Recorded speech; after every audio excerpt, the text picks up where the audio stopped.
세 분의 귀한 간증 감사합니다. 오늘 같은 날은 설교가 없어야 되는데 성경 말씀 같이 보겠습니다.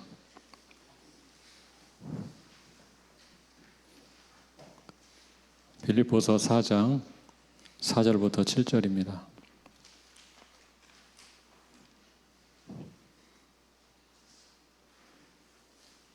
빌립보서 4장 4절부터 7절.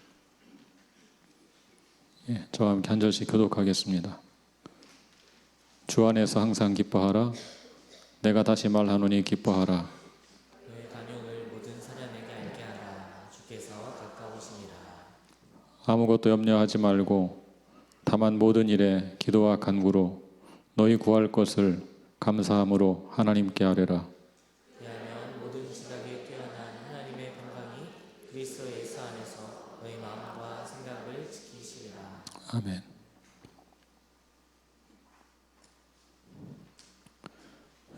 그리스도인의 삶에 나타나야 하는 중요한 특징 가운데 한 가지가 기쁨입니다.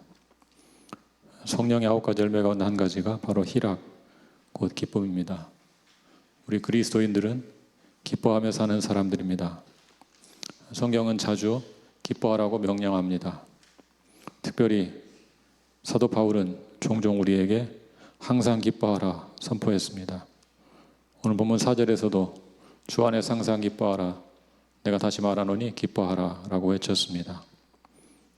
그런데 바울의 처지를 생각하면 이 말은 언뜻 이해가 되지 않는 말입니다.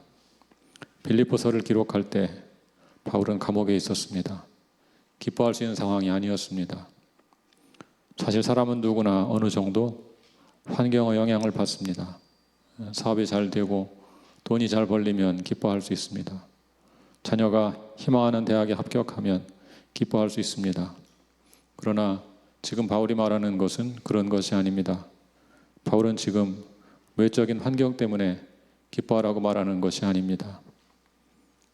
지금 바울은 외적인 환경에서 오는 그런 기쁨이 아니라 내면에 자리 잡은 기쁨을 말하고 있습니다. 그래서 바울은 그냥 기뻐하라고 말하지 않고 주 안에서 항상 기뻐하라고 말합니다. 우리 그리스도인들은 기뻐하며 사는 사람들입니다. 그냥 기뻐하는 것이 아니라 주 안에서 기뻐하는 사람들입니다. 외적인 환경 때문에 기뻐하는 것이 아니라 우리 안에 계신 예수 그리스도 그분 때문에 기뻐하며 삽니다. 그런데 사실 그렇게 사는 것이 말처럼 쉬운 것은 아닙니다. 누구나 기뻐하며 살고 싶지만 항상 기뻐한다는 것이 생각보다 쉽지 않습니다. 그렇다면 어떻게 해야 우리는 항상 기뻐하며 살 수 있을까요? 사도 바울은 단지 기뻐하라고 명령만 한 것이 아닙니다. 그는 기뻐하라는 명령과 함께 항상 기뻐할 수 있는 비결을 가르쳐 줍니다. 그렇다면 그 비결이 무엇일까요? 어떻게 해야 우리는 항상 기뻐하는 자가 될 수 있을까요? 첫 번째 비결은 관용하는 것입니다. 우리 5절 말씀을 같이 볼까요?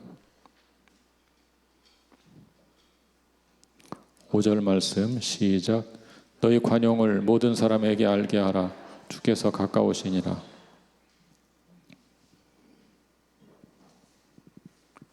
관용이란 무엇일까요? 관용이란 단순하게 말하면 이타적인 태도를 가리킵니다. 자신의 권리와 이익을 주장하는 대신에 다른 사람 입장을 고려해서 너그러운 태도로 남을 배려하는 것입니다. 내가 권리를 누릴 수 있지만 다른 사람을 고려해서 그렇게 하지 않는 것입니다. 성경은 그런 관용을 모든 사람에게 알게 하라고 했습니다. 누구든지 알 수 있도록 구체적인 행동으로 표현하라 그런 말입니다. 그렇다면 다른 사람에게 관용을 베푸는 것과 기뻐하는 것은 어떤 관계가 있는 것일까요? 왜 관용을 베푸는 것이 항상 기뻐하는 자가 되는 비결일까요? 그 이유를 알려면 바울이 쓴 이 편지의 수신자인 당시 빌립보 교회 상황을 살펴볼 필요가 있습니다. 당시 빌립보 교회에는 크게 두 가지 갈등이 있었습니다. 그 중에 첫째는 내적인 갈등입니다. 빌립보서 4장 2절을 보면 유오디아와 순두계라는 두 여성의 이름이 나옵니다. 바울은 유오디아와 순두계에게 주 안에서 같은 마음을 품으라고 권면합니다. 이들은 교회에서 중요한 역할을 담당하던 여성들이었을 것입니다. 그런데 어떤 이유인지는 모르지만 둘이 다툰 것 같습니다. 교회 리더인 두 여성이 다투었으니, 화해하지 않고 있으니 얼마나 교회 분위기가 안 좋겠습니까? 아마 그 당시 빌립보 교회는 기쁨이 사라졌을 것입니다. 그래서 바울은 권면합니다. 너희 관용을 모든 사람에게 알게 하라.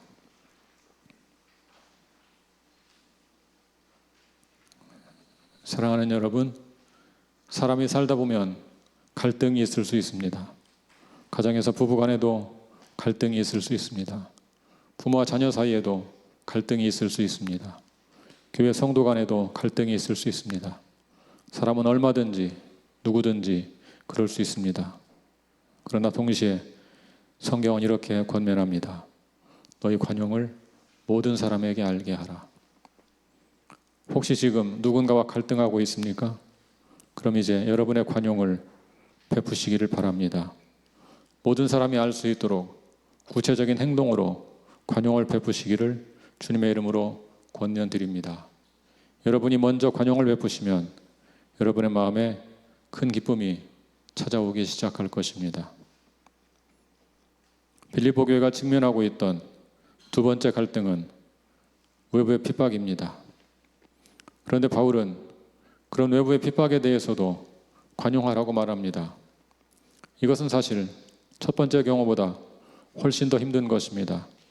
교회를 핍박하는 이교도들에 대해서까지 관용한다는 것은 결코 쉬운 일이 아닙니다. 그런데 바울은 그런 상황에 처한 성도들에게 너희 관용을 모든 사람에게 알게 하라 권면합니다. 한번 생각해 보십시오. 때로 정부가 교회를 핍박할 때가 있습니다. 교회에 불리한 제도를 만들어서 교회를 억압할 때가 있습니다. 그럴 때 어떤 분들은 물리적인 힘을 동원합니다. 교회의 세력을 과시하고 힘을 과시하여 그런 시도를 저지시킵니다. 물론 때로 지극히 불의한 억압이 있을 때 그런 저항의 행동이 필요할 수도 있을 것입니다. 그러나 대체로 그런 행동은 오히려 그리스도의 영광을 가릴 수도 있습니다. 우리 예수님은 그런 상황에서도 끝까지 관용을 베푸셨습니다. 힘이 있지만 그 힘을 함부로 사용하지 않았습니다. 사실 이 문제는 결코 쉬운 일이 아닙니다. 가볍게 생각할 일이 아닙니다. 그래서 바울은 5절에서 이렇게 덧붙입니다. 너희 관용을 모든 사람에게 알게 하라. 그 다음 이런 말씀이 있죠. 주께서 가까우시니라. 주께서 가까우시니라. 왜 우리가 그런 상황에서도 관용해야 합니까? 주님 오실 때가 가까웠기 때문입니다. 무슨 말입니까? 우리가 핍박 중에도 관용하려면 종말론적인 신앙을 가져야 한다. 그런 말입니다. 우리 그리스도인들은 종말론적인 신앙을 갖고 살아야 합니다. 우리는 이 세상을 영원한 집으로 생각하는 사람들이 아닙니다. 이 세상을 아름답게 만드는 일에 우리도 참여해야 합니다. 그러나 우리의 궁극적인 소망은 분명히 이 세상이 아닙니다. 우리는 예수께서 다스리실 영원한 천국, 궁극적인 하나님 나라를 소망하는 사람들입니다. 그 소망이 분명한 자는 이 땅에서 관용할 수 있습니다. 죽음을 앞둔 사람은 작은 일에 매이지 않습니다. 평생 품었던 원한 감정도 다 풀고 화해합니다. 죽음을 앞둔 사람은 그렇게 조금씩 더 관용적인 사람이 됩니다. 우리 그리스도인들이 품어야 할 자세가 바로 그것입니다. 바로 그것이 종말론적인 신앙입니다. 종말에는 개인의 종말과 역사의 종말이 있습니다. 우리가 먼저 주님께 가는 것은 개인의 종말이고 주께서 먼저 우리에게 오는 것은 역사의 종말입니다. 어느 종말이 먼저 올지는 모르지만 결국 종말은 올 것입니다.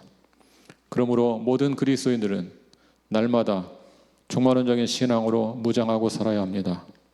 그런 종말론적인 신앙을 가진 사람은 매사에 관용할 수 있습니다. 그렇게 관용하는 삶을 사는 자에게는 세상에 줄 수 없는 크나큰 기쁨이 있습니다.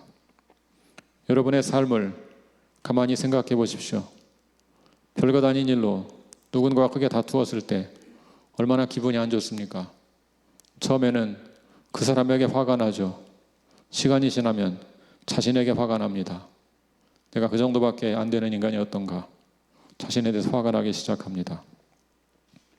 그러나 그런 상황에서 관용을 베풀면 마음에 큰 기쁨이 생깁니다. 그래서 항상 기뻐합니다. 주 안에서 항상 기뻐합니다. 내가 어떻게 다른 사람에게 관용을 베풀 수 있었을까요? 우리 주님께서 우리 안에 계시기 때문입니다. 주님께서 내 안에 계시지 않는다면 우리는 결코 그런 관용을 베풀 수 없었을 것입니다. 그러므로 우리는 주 안에서 기뻐합니다.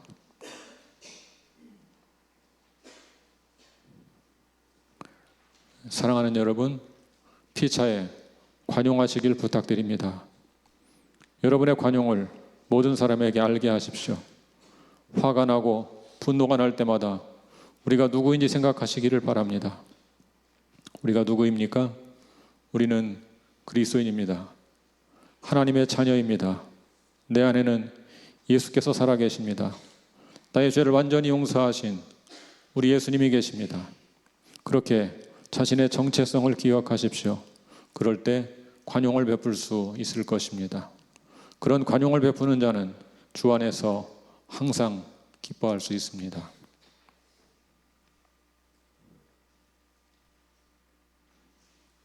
항상 기뻐하는 두 번째 비결은 염려하지 말고 기도하는 것입니다. 항상 기뻐하는 첫 번째 비결은 관용을 베푸는 것이라고 했습니다. 그런데 관용을 베풀어도 현실은 바뀌지 않을 때가 있습니다. 내 마음은 바뀌어서 관용을 베풀었지만 막상 내 현실에는 전혀 변화가 없을 수도 있습니다. 그런 상황에 처하면 마음이 불편해지기 시작합니다. 나는 관용을 베풀었는데 상대방은 전혀 고마워하지 않습니다. 감사합니다. 한마디면 마음이 기쁠 텐데 전혀 그런 말을 하지 않습니다. 핍박 중에도 믿음으로 인내하면서 관용을 베풀었는데 상황이 전혀 달라지지 않습니다.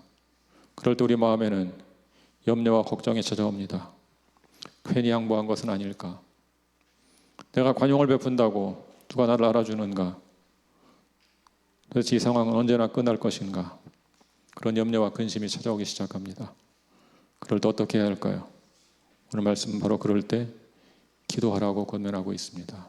6절을 같이 보겠습니다. 6절 말씀 우리 같이 읽겠습니다. 시작. 아무것도 염려하지 말고 다만 모든 일에 기도와 간구로 너희 구할 것을 감사함으로 하나님께 아뢰라. 아무것도 염려하지 말라는 말씀을 통해서 오히려 우리는 당시 빌립보 교회 성도들에게 염려할 일이 많았을 것이라는 사실을 짐작할 수 있습니다. 당시 빌립보 교회 성도들은 내부적으로는 성도 간의 갈등을 겪고 있었고 외부적으로는 박해를 받고 있었습니다. 염려할 일이 많았습니다. 그것이 어찌 빌립보 교회 성도들만의 상황이겠습니까? 사실 우리도 비슷한 상황 아닙니까?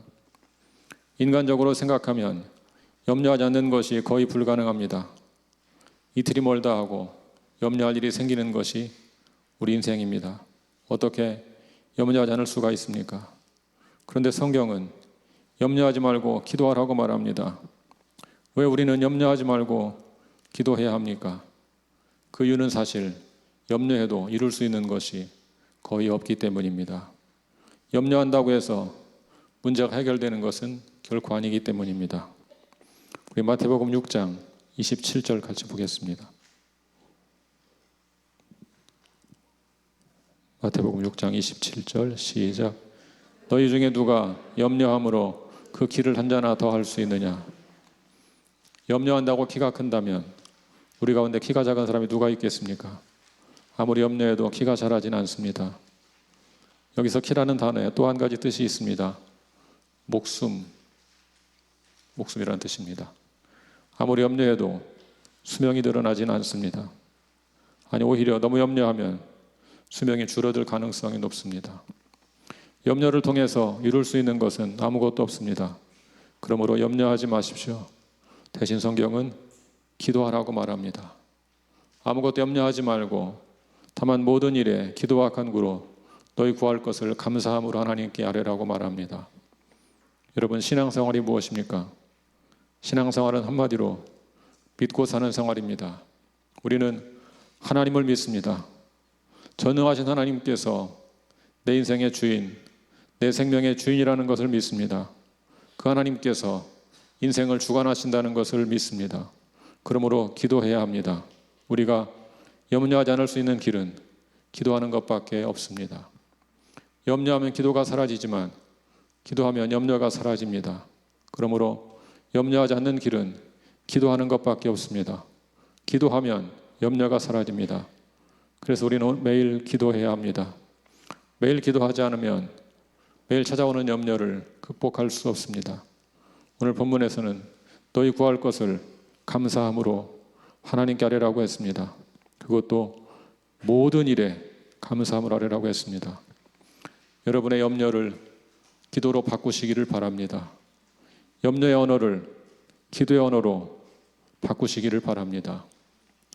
어떻게 우리는 모든 일에 감사하는 마음으로 기도할 수 있을까요? 그 모든 일에는 기쁜 일도 있지만 슬픈 일도 있습니다. 즐거운 일도 있지만 괴로운 일도 있습니다. 행복한 순간도 있지만 불행한 순간도 있습니다. 기쁘고 즐겁고 행복한 순간에 감사하는 것은 할 수 있을 것 같습니다. 그렇지만 어떻게 모든 일에 감사함으로 기도할 수 있습니까? 모든 일에 감사함으로 기도하려면 하나님의 능력을 절대적으로 신뢰해야 합니다. 이 세상에 아무리 큰 문제도 우리 하나님보다 크지는 않습니다. 하나님께서 해결하지 못할 문제는 없습니다. 모든 일에 감사함으로 기도한다는 것은 결국 하나님을 온전히 신뢰할 때만 가능합니다.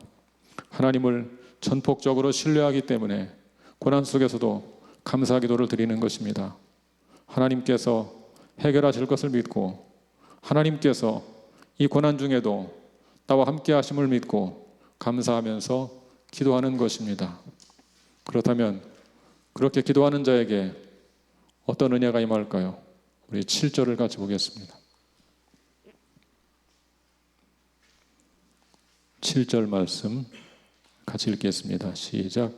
그리하면 모든 지각에 뛰어난 하나님의 평강이 그리스도 예수 안에서 너희 마음과 생각을 지키시리라.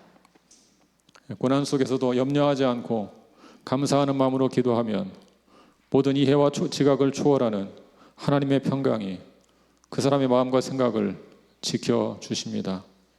이 말씀의 의미를 한번 생각해 보시기를 바랍니다. 염려할 일이 많은 사람이 염려하지 않고 하나님께 기도합니다. 하나님께서 도우실 것을 믿고 미리 감사하며 기도합니다. 그러면 하나님께서 하나님의 평강으로 그 사람의 마음과 생각을 지켜주십니다. 바울은 여기서 군사용어를 사용합니다. 하나님의 평강이 우리 마음을 지키는 경비대가 되어서 우리를 지켜주신다, 그런 말입니다. 더 이상 세상의 염려가 우리를 공격하지 못하도록 하나님의 평강이 우리 마음과 생각을 경비대가 되어 지켜주십니다. 사실 모든 문제는 우리의 마음과 생각에서 나옵니다. 우리의 마음과 생각을 공격하는 사탄의 공격에 속수무책으로 무너지기 때문에 늘 염려하고 근심하는 것입니다. 그러나 우리의 지각을 초월하는 하나님의 평강이 우리 마음과 생각을 방어하는 경비대가 되어서 지켜주신다면 우리는 더 이상 염려하지 않게 될 것입니다.